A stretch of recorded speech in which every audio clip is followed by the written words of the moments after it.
That's dope. This is what makes me happy. I ain't gonna lie to y'all. What is that? This is an acai bowl.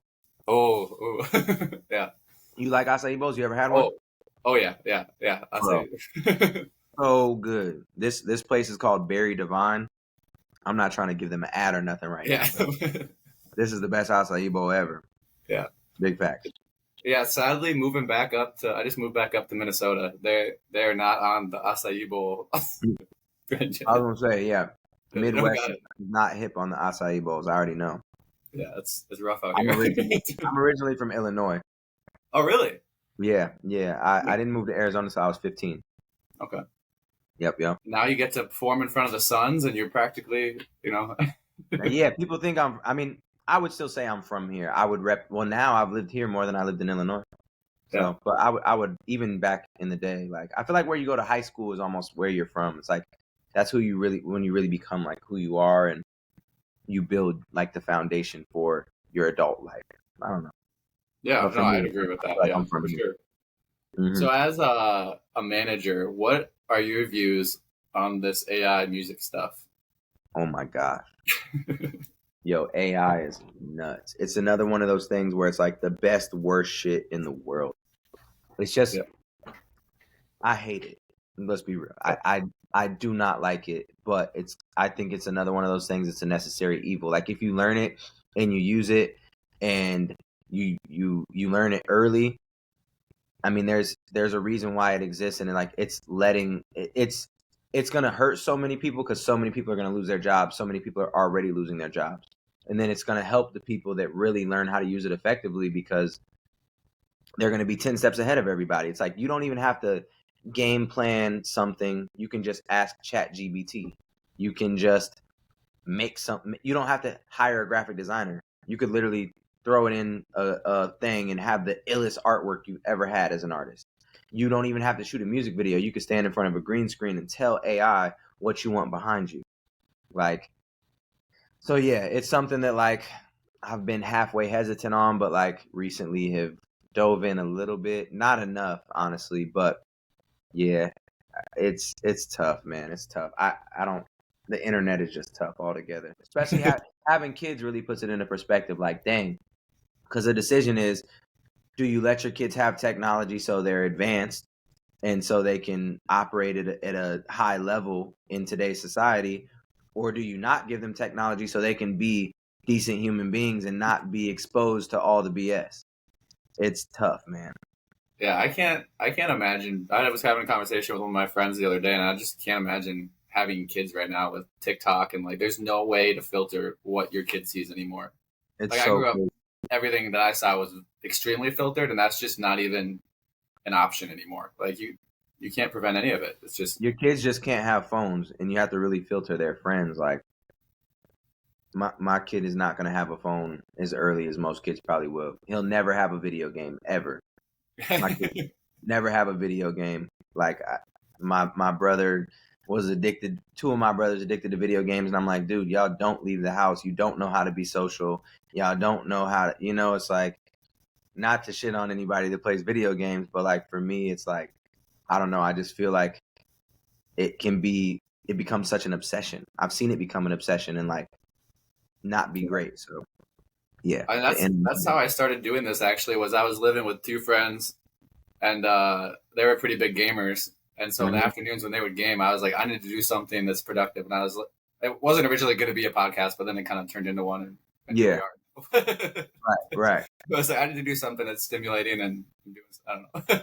Right. It's stimulating, but it's like there's a purpose to it Yeah, for for sure. sure. Yeah, I was gonna say because I one of the other artists I interviewed, Abstract. I know like with some of his newer singles, he's used AI art to create some of his cover art and stuff. I think it's a cool way, just like as it's like you put AI and stuff, and it obviously pushes it a little bit more, and Yeah. Yeah. No, it's like I said, it's cool, and if you use it the right way, it's dope. And it's like anything else. Like social media wasn't created to be what it is, and then if you watch like the movie about it, it's like after it popped, it's like, oh, we can really manipulate people's minds like this way. It became like, oh, let's connect with our family and friends and keep them updated, and then now it's like No, let's keep them obsessed and make as much money off of them as we can. And that's kind of how everything goes, you know? So it's tough. It's just the next extension of what's to come, and it's going to be normal.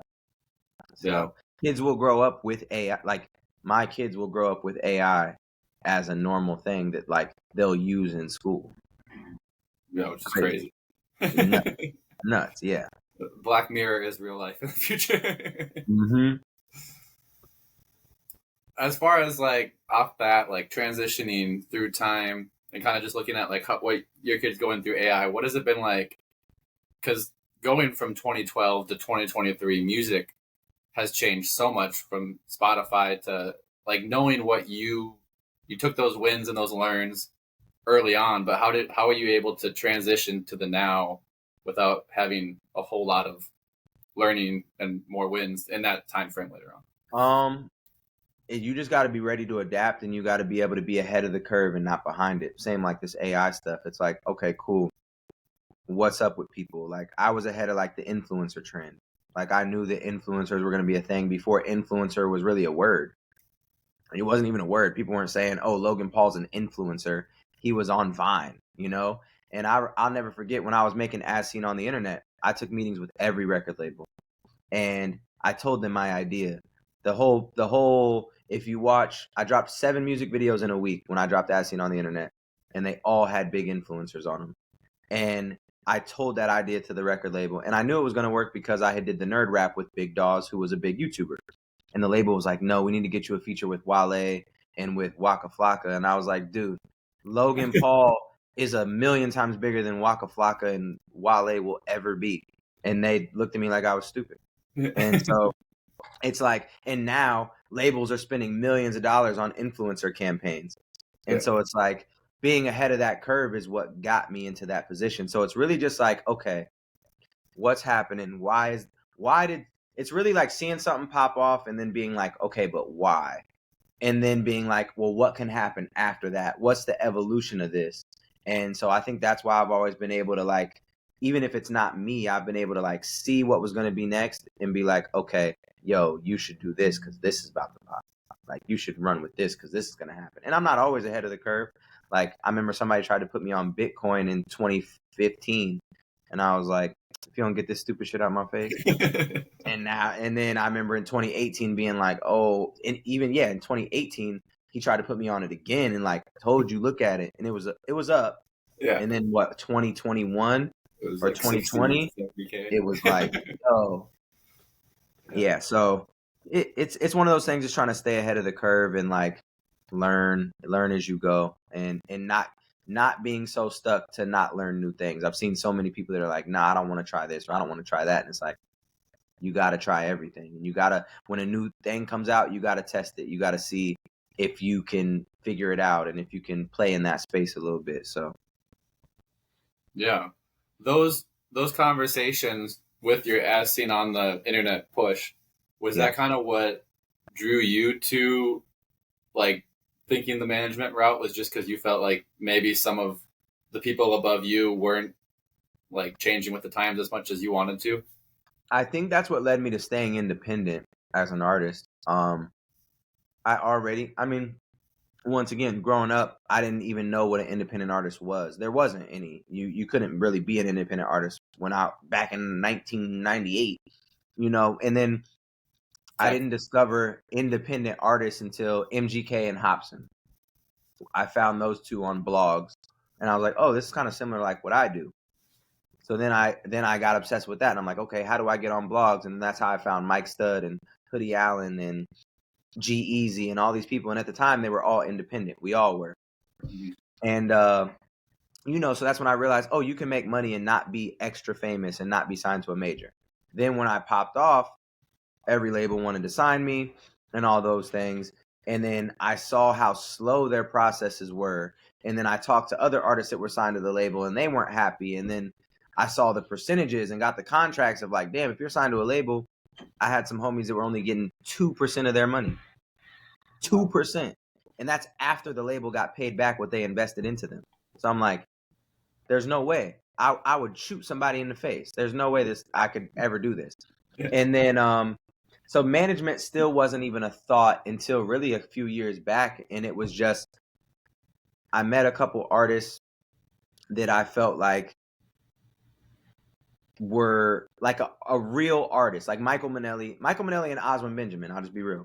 Yeah. Michael Minnelli and Oswin Benjamin were the first two artists on Support the Homies, my management company, and they just didn't know what they were doing, to be honest. And I'm like, two people that I'm like, you guys are way more talented than I am musically. There's no reason why you shouldn't be popping. There's no reason why you've never been on a tour. There's no reason why you don't have 100,000 monthly listeners or whatever. And so that's really what started it. It was just seeing those two and being like, bro, how are you broke? Like, you're so talented. How do you not have fans yet? Like, so that was what really made me want to manage people, was that.